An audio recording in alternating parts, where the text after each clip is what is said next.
Chinyu sat by the small wooden table in their living room, her laptop screen glowing faintly as she typed yet another application. The ceiling fan above barely moved the heavy Enugu heat, but she didn't care. All she wanted was a chance to work, to earn, and to lift her widowed mother out of the daily struggles.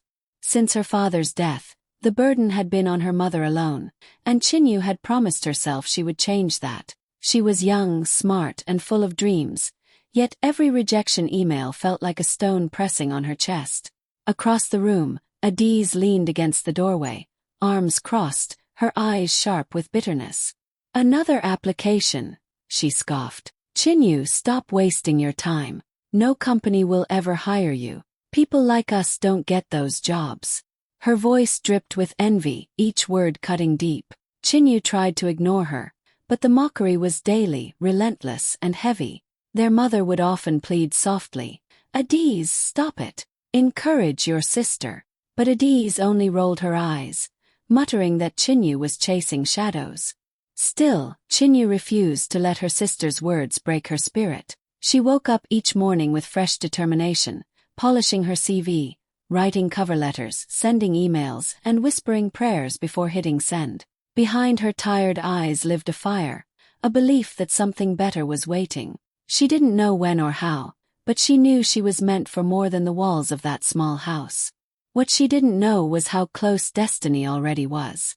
The sun was high over Enugu when Chinyu left the house that afternoon. She carried a small folder under her arm, heading to the library to use the free internet there. Her old laptop was already worn out, and she liked the quiet space at the library to send more applications.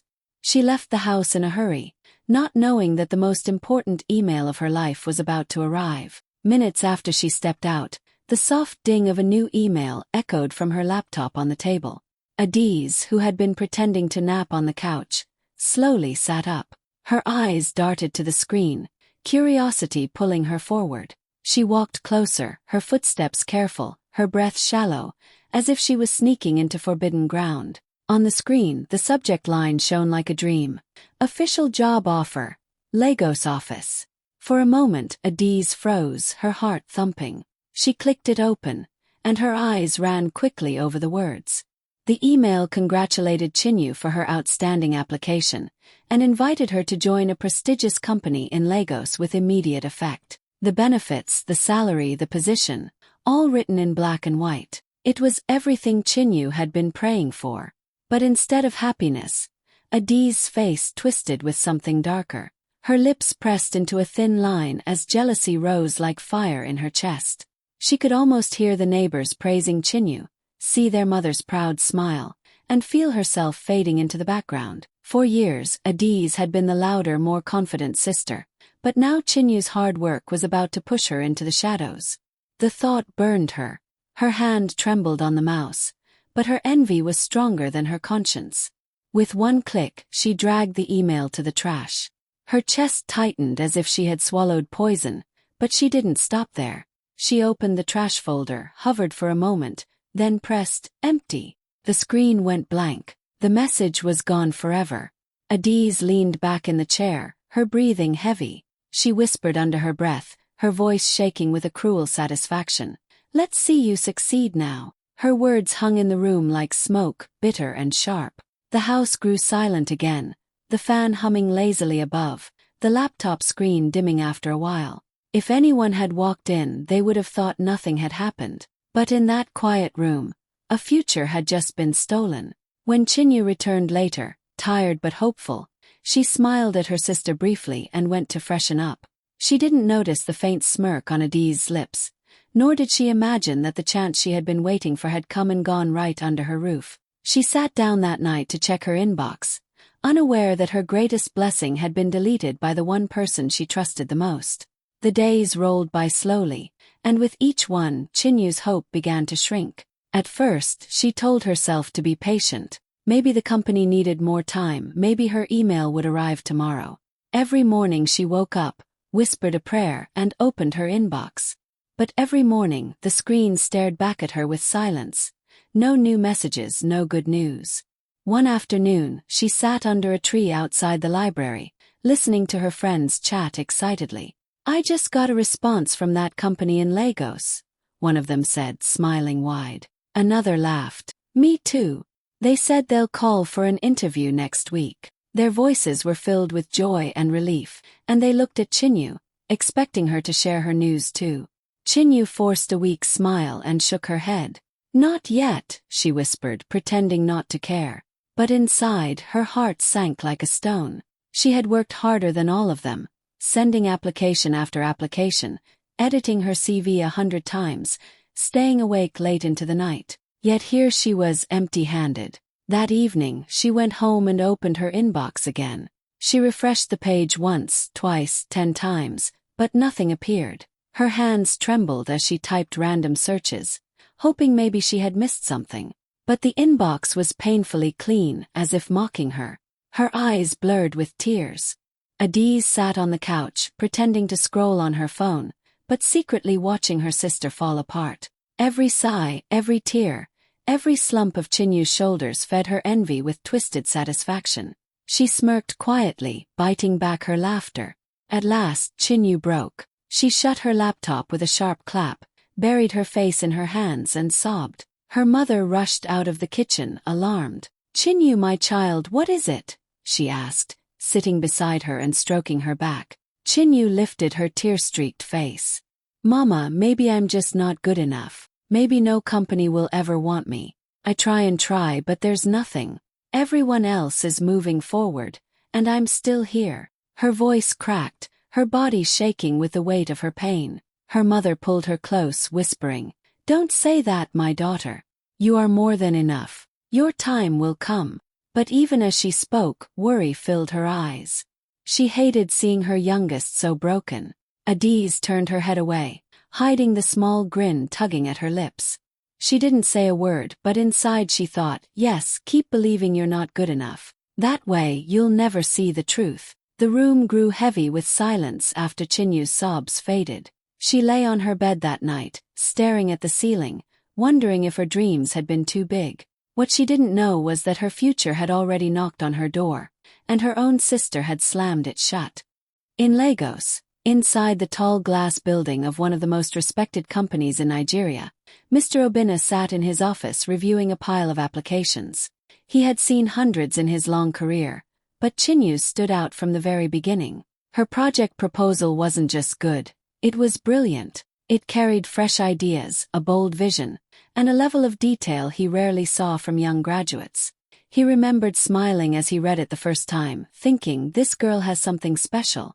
When the hiring team suggested they should send her an official offer, he had nodded immediately.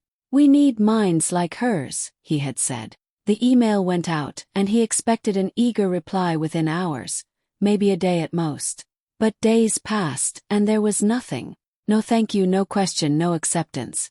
At first, he thought perhaps she had changed her mind or accepted another offer elsewhere. But something inside him disagreed. Her passion had been too clear in her words for her to simply ignore such an opportunity. Didn't feel right.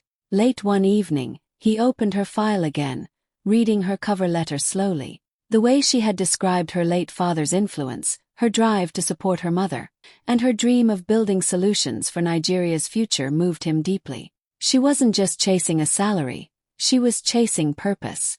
Mr. Obina leaned back in his chair, tapping his pen against the table, his mind made up. "No," he murmured. "This girl deserves more than a lost email." The next morning, while his staff moved around busily, he called his secretary. "Get me her number. If she didn't see the mail, I'll reach out myself." His secretary hesitated. "Sir, do you mean you'll call her personally?" He smiled faintly. "Yes. Some talents are worth breaking the usual rules."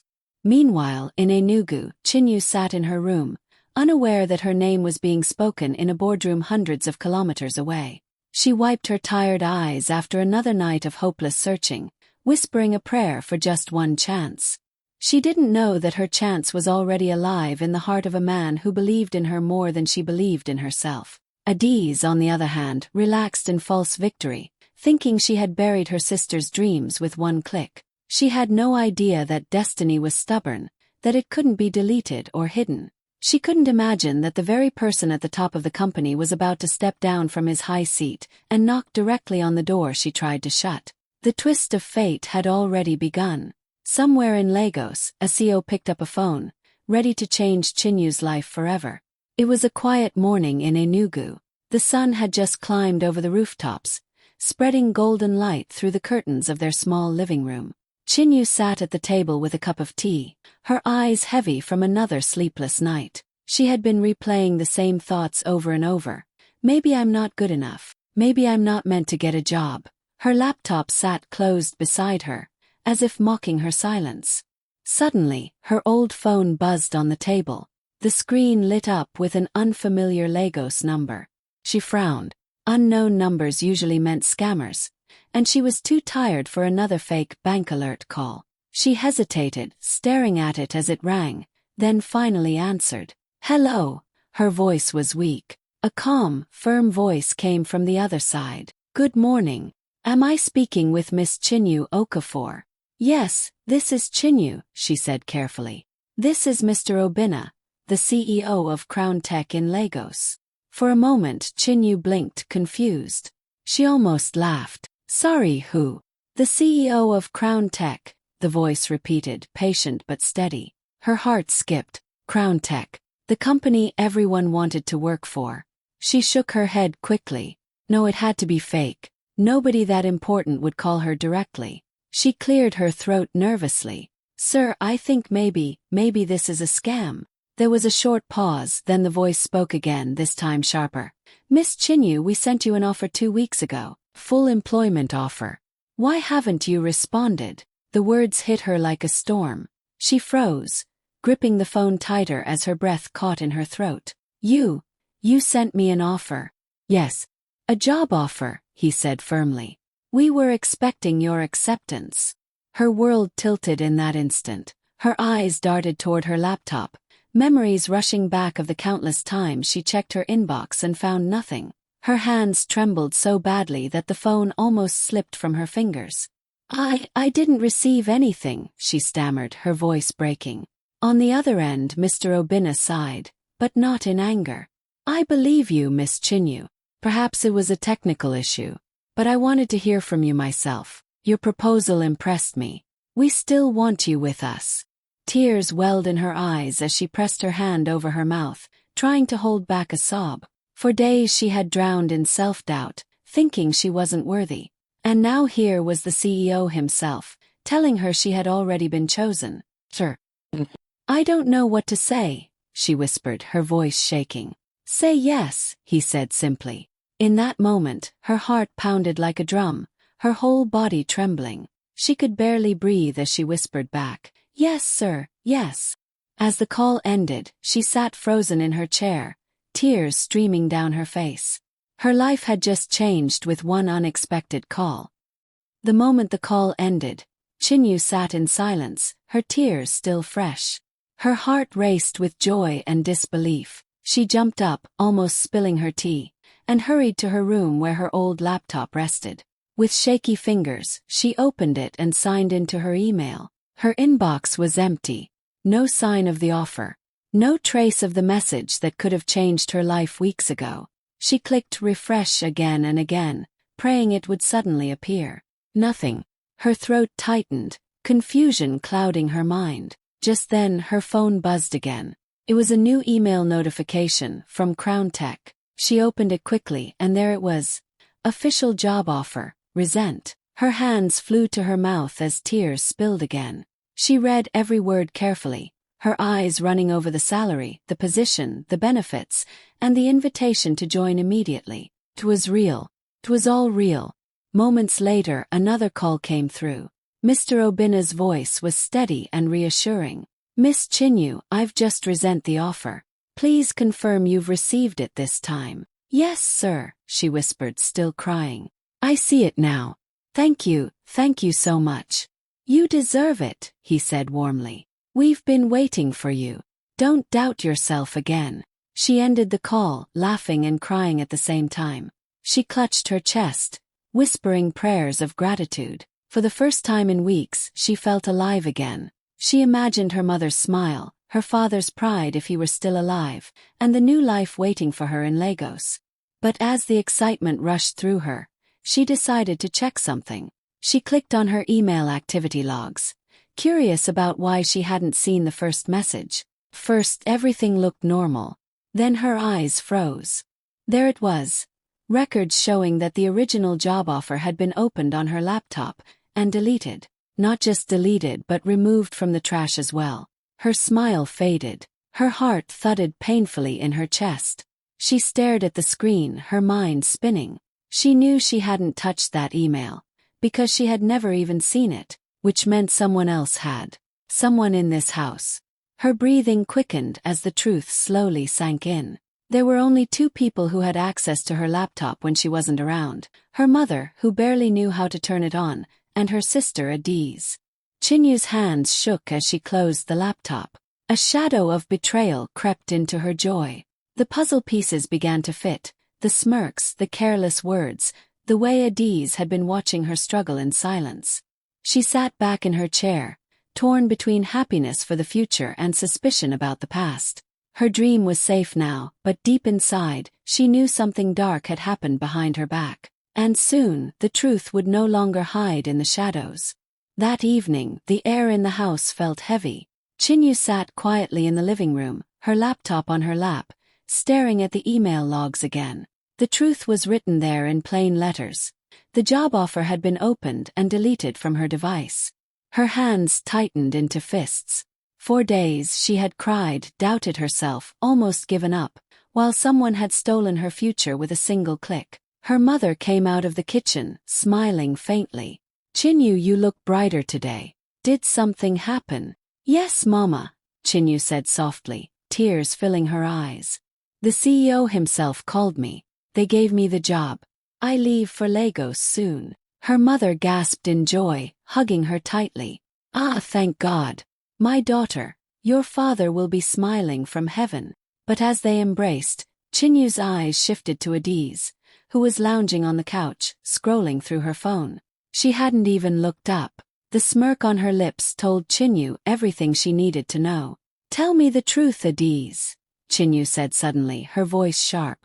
"Did you delete my job offer?"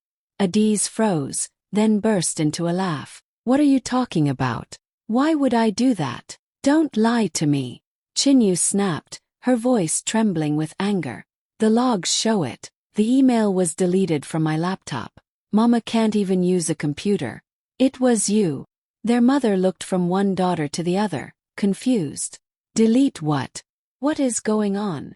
I almost lost everything because of you," Chinyu continued, her tears streaming now. "Do you know how I cried? Do you know how worthless I felt? And you sat here watching me suffer." Adise's smile faltered, her mask cracking. "You think you're so special, Chinyu. Always the favorite. Always the smart one. I couldn't stand it." Her voice rose, shaking with fury. "Yes, I deleted it. Because you'll never be better than me." The words exploded in the room like thunder. Their mother staggered back, her hand on her chest. "Adise, my own child." Her voice was barely a whisper. Adise's face twisted with anger and pain. "I've lived in your shadow my whole life. Do you know what it feels like? To be invisible while everyone praises you. I won't let you shine while I disappear." Chinyu's heart broke, not just from the betrayal but from the raw jealousy in her sister's eyes. "Adise, we are sisters. We're supposed to lift each other up, not tear each other down." Before Adise could reply, their mother gave a sudden gasp. Her body swayed, and she collapsed to the floor. "Mama!" Both sisters screamed, rushing toward her. Chinyu held her mother's hand, tears spilling, while Adise stood frozen, horror dawning on her face. For the first time, her victory tasted like ashes. She hadn't just tried to destroy her sister's future, she had broken their mother's heart. The morning Chinyu boarded the bus to Lagos, the air smelled of fresh beginnings. Her mother stood at the station, holding her hand tightly, tears slipping down her cheeks. "My daughter, go and shine. Don't look back," she whispered. Chinyu hugged her, promising, "Mama, I will make you proud." Adise stood at a distance, her face unreadable, weighed down by the storm of her own choices. The journey was long, but Chinyu's heart was light. As the bus rolled into Lagos, the city greeted her with tall buildings, endless traffic, and the buzzing sound of possibility. She clutched her small bag, carrying more dreams than belongings, ready to step into a future she had fought so hard for. Her first day at Crown Tech felt like stepping into another world. The office floors gleamed, the staff moved quickly, and her ID card felt like gold hanging around her neck. She introduced herself shyly, but soon her brilliance began to show. The project she had submitted during her application wasn't just good on paper. She had the skill and vision to bring it to life. Within weeks, her colleagues noticed her dedication. She stayed late, asked questions, solved problems others had overlooked. People began to whisper her name in meetings, impressed by her creativity. And then came the moment that changed everything. Mr. Obina himself walked into the office one afternoon and called her aside. "Chinyu," he said warmly, "your work speaks for itself. From today, I want you to work directly with me on the company's biggest projects." Her heart nearly stopped. The CEO himself was offering to mentor her. She nodded quickly, holding back tears, her voice barely steady. "Thank you, sir. I won't disappoint you." From that day, her life accelerated. She sat in boardrooms she once only dreamed of, learning the secrets of leadership and strategy. Mr. Obina treated her like a daughter, guiding her not just in work, but in confidence. He taught her how to present her ideas, how to command respect, and how to see opportunities others ignored. Months passed, and the young girl who once sat crying over a silent inbox was now being celebrated as a fresh voice in Nigeria's corporate world. Her face appeared in magazines, her ideas were quoted in articles, and her name was spoken with admiration across Lagos. Every evening she called her mother, sharing her progress. "Mama, today I presented before the whole board. Mama, today my design was approved." Each call filled her mother's heart with joy and wiped away the memory of the tears Chinyu once shed. But deep inside, Chinyu never forgot the darkness she had escaped. The betrayal still lingered, but it fueled her more than it broke her. She worked harder, climbed higher, proving not only to her sister but to herself that nothing, no lie, no jealousy, no hidden hand, could stop what destiny had already written. Chinyu was no longer the girl waiting for a chance. She was the woman creating them. Back in Enugu, Adise's world was falling apart piece by piece. At first, she pretended not to care about Chinyu's move to Lagos. She told herself that her sister would fail, that the city would swallow her dreams. But every week, new whispers floated through the neighborhood, whispers that stung like fire. "Have you heard? Chinyu is doing so well in Lagos. They say her company made her team leader already. Her photo was in the papers last Sunday." Adise would overhear these voices at the market, on the street, even in church. Each word dug deeper into her heart. She would force a smile, nodding as if she was proud, but inside she burned with a shame she could not hide. Her own life began to crumble. At work, she grew bitter and short-tempered. She argued with colleagues, snapped at her boss, and soon found herself standing in front of HR with a termination letter in her hands. "We can't keep you here anymore," they told her firmly. With no income, she returned home in defeat, the same house she once mocked Chinyu for being stuck in. Her friends, who once laughed with her, slowly drifted away. They no longer wanted to be associated with her endless complaints and jealous words. When she tried to call, they made excuses. When she walked into gatherings, conversations went quiet. The truth was clear. While Chinyu's star was rising, Adise's light was fading. Nights became the hardest. She would lie awake, scrolling on her phone, only to stumble upon posts about Chinyu's achievements. Photos of her sister in sharp suits, standing beside powerful people in Lagos. Headlines that read, "Young female leader reshaping the future of business." Her sister's smile beamed from magazine covers, the same sister she once mocked and belittled. Adise would throw her phone aside, tears spilling down her face. "Why her? Why not me?" she whispered into the darkness. But deep down she knew the answer. Chinyu had worked with honesty and perseverance, while she had allowed envy to poison her heart. Even the neighbors noticed the shift. When they greeted her, their voices carried a trace of pity. Some even whispered loud enough for her to hear. "That's the one who used to laugh at Chinyu. Look at her now." Every word was a knife. Her mother, though still loving, couldn't hide the disappointment in her eyes. She no longer asked Adise about her future. She only spoke with pride about Chinyu's success in Lagos. The gap between the sisters grew wider with every passing day. For the first time, Adise felt the true weight of her actions. Her jealousy had not stopped Chinyu, it had destroyed her instead. She lived in the same house, on the same street, surrounded by the same walls, but her world was smaller than ever. And each time she saw her sister's face shining from a magazine cover, the shame pushed her deeper into the shadows. The grand hall in Abuja shimmered with bright lights as leaders, entrepreneurs, and journalists filled every seat. Cameras lined the stage, ready to capture the moment. Chinyu stood tall at the podium, her confidence shining as she began her keynote speech. She spoke about resilience, about hope, about refusing to give up even when life tried to break you. Every word carried the weight of her journey, and the audience hung on to her voice. Applause erupted again and again, but as she scanned the crowd, her eyes suddenly froze. At the very back of the hall, half hidden in the shadows, sat Adise.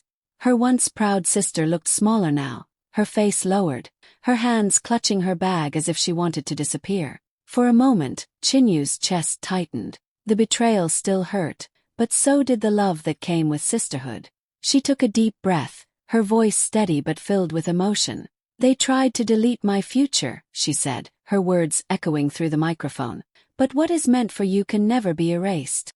The hall went silent for a heartbeat, and then it exploded. The crowd leapt to their feet, clapping, cheering, shouting her name. Cameras flashed wildly, recording the moment that would spread across Africa within hours. Social media lit up with her quote, turning her words into a symbol of hope for thousands of young dreamers. Chinyu smiled through her tears, standing taller than ever. Her pain had become her power, her scars had become her strength, and her story had become a light for others. And in the back of the hall, Adise lowered her head, knowing the whole world was now celebrating the sister she once tried to silence.